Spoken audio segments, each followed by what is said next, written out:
Oke, kalau untuk pertanyaan terbuka teman-teman kepada panelis, mungkin gantian dijawab. Menurut teman-teman masing-masing, apa sih definisi rumah tangga yang setara? Wah. Waduh. Oke, siapa yang mau jawab dulu boleh. Yang setara, rumah tangga yang setara. Pada semua boleh ya. Iya, halo teman-teman. Ini menyapa halo sambil berpikir sebenarnya. Iya, kalau saya ditanya rumah tangga sekarang, sebenarnya saya begini-begini tuh orangnya solihah ya. Jadi ada banyak nilai di dalam diri saya itu yang digerakkan sebenarnya oleh nilai-nilai agama, tetapi nilai-nilai agama percayai tentu saja adalah nilai-nilai agama yang support equality atau kesetaraan. Dan pengetahuan tentang kesetaraan pertama kali yang saya yakini itu kalau di dalam agama saya Islam itu dari lafaz la ilaha illallah, tiada Tuhan selain Allah. Jadi tidak ada yang boleh dipertuhankan atau kita tidak boleh menghambakan kepada selain Allah Subhanahu wa taala gitu. Jadi tidak kepada suami juga artinya gitu ya. Gitu. Jadi dari situ dan saya menyadari betul gitu. Sebelum status saya sebagai istri atau sebelum status saya sebagai ibu, sebetulnya saya menyadari status saya adalah sebagai manusia yang di dalam tugas penciptaan itu adalah untuk menjadi manusia yang memberikan banyak sekali manfaat ya. Kalau di Islam itu namanya kan rahmatan lil alamin, jadi memberi pertolongan untuk dunia seisinya. Jadi bukan hanya memberi pertolongan untuk suami dengan menyetrikakan si di suami aja gitu ya.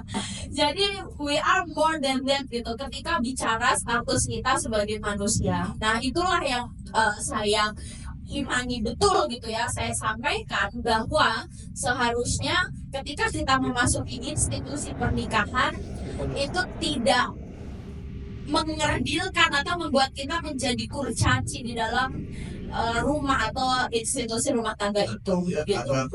Kalau saya begini, saya menilai bahwa rumah tangga sekarang adalah ketika dua orang dari latar belakang yang berbeda membangun hubungan dan kemudian mereka menemukan titik kompromi dan titik nilai yang sama gitu. Karena setiap dua orang bertemu menikah menjalin hubungan, mereka pasti tidak akan pernah sama gitu, dalam berbagai hal gitu. Penghasilan misalnya dulu waktu saya pacaran dengan Kalis itu penghasilan saya sangat jauh lebih besar ketimbang Kalis gitu. Setelah menikah penghasilan Kalis jauh lebih besar daripada saya gitu. Jadi itu menjadikan hal yang tentu saja tidak akan bisa sama gitu. Secara pendidikan juga Kalis lebih tinggi daripada saya gitu. Secara banyak hal lah gitu. Saat kami menikah tuh Kalis tuh membeli TV, membeli kulkas, membeli mesin cuci dan sebagainya untuk mengisi rumah gitu. Saya tuh cuma membeli Garuda Pancasila gitu.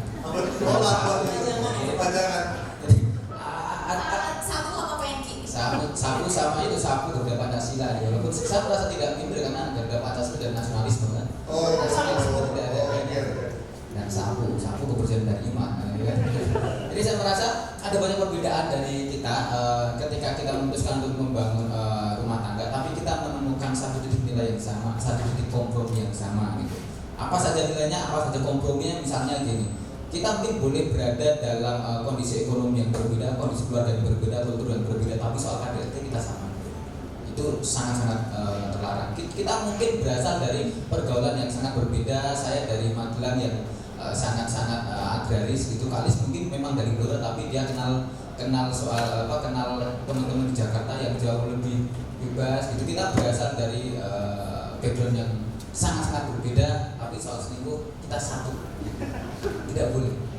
Jadi kita punya value yang sama, nilai yang sama yang kita sepakati bersama gitu. Walaupun background kita benar-benar sangat berbeda, mungkin 180 derajat gitu. Jadi kalau menurut aku rumah tangga itu ketika setara, pertama dari sisi kewajibannya itu kita bagi secara adil itu gimana, masing-masing punya persepsi atau masing-masing rumah tangga pasti ada definisi adil masing-masing. Dan ini gak harus mana yang harus lebih di atas, suami harus lebih superior, tapi justru mana yang lebih kuat di bidang tersebut. Misalnya keuangan, katanya harusnya yang jaga keuangan si istri, tapi ya istrinya boros ternyata. Kenapa nggak sering aja ke suami? Contohnya pas suami saya ini yang menjadi orang yang justru belanja bulanan. Unik yang saya yang justru ke bengkel untuk lebih lebih disiplin soal mobil gitu. Jadi kenapa harus kita sesuai dengan yang persepsi orang bahwa ternyata kalau emang yang forte-nya atau kekuatan hubungan di situ ya nggak masalah gitu. Jadi soal tanggung jawab. Terus soal hak juga, hak bisa mengejar pendidikan yang tinggi, hak bisa bekerja, itu harusnya bisa ada kesamaan, bisa punya kesempatan yang sama. Seperti yang kemarin saya alhamdulillah bisa selesai kuliah S2 di luar negeri tanpa anak dan suami gitu ya. Dan alhamdulillah pada saat kembali suami belum empat orang gitu ya. Juga tentunya pada saat kita merasa aman di keluarga yang kita tahu banyak isu pada RP juga ya, itu adalah pada kesetaraan juga di mana kita merasa bahwa ya keluarga atau rumah tangga itu adalah tempat yang aman dan kita bisa secara mental dan juga secara fisik kita diperlakukan layaknya bagaimana manusia yang diperlakukan. Jadi begini, kesadaran itu seimbang dalam arti kedua pasangan itu mau mendengarkan dan mau mendengarkan, mau dihargai dan mau menghargai. Serta tadi sempat disebutkan juga sama-sama memberi kesempatan untuk berkembang gitu secara karir dan mengejar cita-cita seperti itu. Nah mungkin di sini teman-teman juga saya mau nanya juga nih kira-kira manfaatnya itu apakah sebuah persaingan atau kerjasama tim? Ini adalah pertanyaan berikutnya. Nah, untuk Bakalis dan Agus. Bakalis dan Agus, bagaimana cara membagi peran dalam rumah tangga? Berikan contohnya. Ini, saya pikir dalam rumah tangga saya ada banyak tugas-tugas tertentu yang memang itu mohon maaf hanya bisa dikerjakan oleh saya dan juga hanya bisa dikerjakan oleh kami. Saya pikir kita perlu memahami ini dulu nih. Jadi kasus sangat tak masak dan saya sangat tidak suka masak dan bahkan tidak bisa. Tentu urusan masak itu punya Kalis yang dan saya pikir itu bahkan bukan tugas buat Kalis, itu kebahagiaan buat Kalis karena dia sangat suka masak. Saya yakin dalam setiap rumah tangga akan ada job-job atau pekerjaan tertentu yang mana itu hanya bisa dilakukan oleh si A atau si B. Nah, kita tuh sebenarnya hanya butuh untuk didiskusikan mana ini tugasnya bisa cocok ke kamu atau enggak, ini bisa cocok ke kamu atau enggak, ini bisa cocok ke kamu atau enggak. Kita mencari itu dan saya pikir selama 5 tahun kami masih rumah tangga yang sangat baru. Kamu itu belum 5 tahun, bahkan kata orang rumah tangga paling real itu setelah 5 tahun. Jadi kita belum sebagai rumah tangga belum, kita masih masa trial and error gitu dan lebih banyak errornya gitu. Dan saya pikir hal itu yang mungkin saya lihat pada teman-teman saya itu banyak yang tidak melakukan itu gitu. Mereka melakukan pembagian pekerjaan itu berdasarkan persepsi orang di sosial masyarakat gitu. Nyuci itu harus perempuan karena mereka melihat dia mencuci urusan perempuan. Padahal bisa jadi ada lelaki yang sangat menyukai mencuci dan menganggap itu bukan sebagai pekerjaan, itu sebagai pengabdian moral dia. Jadi saya pikir dalam pertanyaan paling penting adalah singkirkan dulu apa kata orang, singkirkan dulu apa persepsi masyarakat itu soal tugas-tugas rumah tangga. Dan itu hal yang mungkin bagi banyak keluarga konservatif mereka sudah berani melakukan itu. Lanjut ke Mas Bisma dan Mbak Nidia. Nah, dari tadi yang jelaskan mengenai contoh-contohnya pembagian.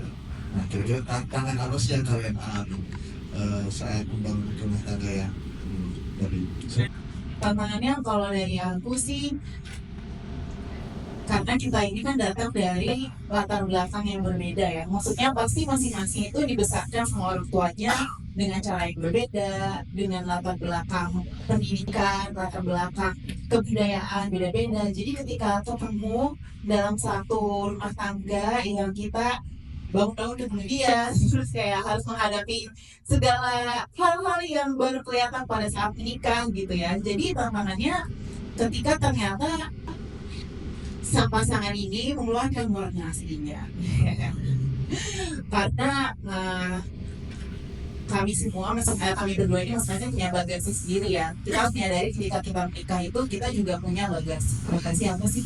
Ya pada saat kita dibesarkan kita ada inner child salah satunya. yang mungkin tidak tersampaikan pada saat kita masih bersama orang tua, dan ketika kita mandiri dan bersama pasangan, tanpa sadar kita menjadikan rumah tangga itu sebagai pelampiasan atau sebagai misi untuk membangkitkan atau memuaskan inner child kita. Tantangannya itu ketika memang kita menyadari kalau ternyata ada proses yang harus dilewati dulu gitu, dan ternyata prosesnya itu juga melibatkan buku ya, karena kita kan literasi ya. Nah, bukunya itu karya dari ibu yang sebelah saya. Jadi ketika misalkan teman-teman nih mau nikah gitu, pasti punya ekspektasi sendiri dong. Misalkan cowok, aku bingung nikah dan udah nanti pakai dan aku semua, nanti kamu yang cewek ini ya udah di rumah aja gitu. Tapi realisasinya nggak kayak gitu. Jadi kayak ternyata ceweknya ini ingin berkarya gitu. Dia punya potensi juga gitu. Jadi ya memang harus menyimbangkan antara ekspektasi dan kehidupan seperti itu. Oke, terima kasih Mas Iswan.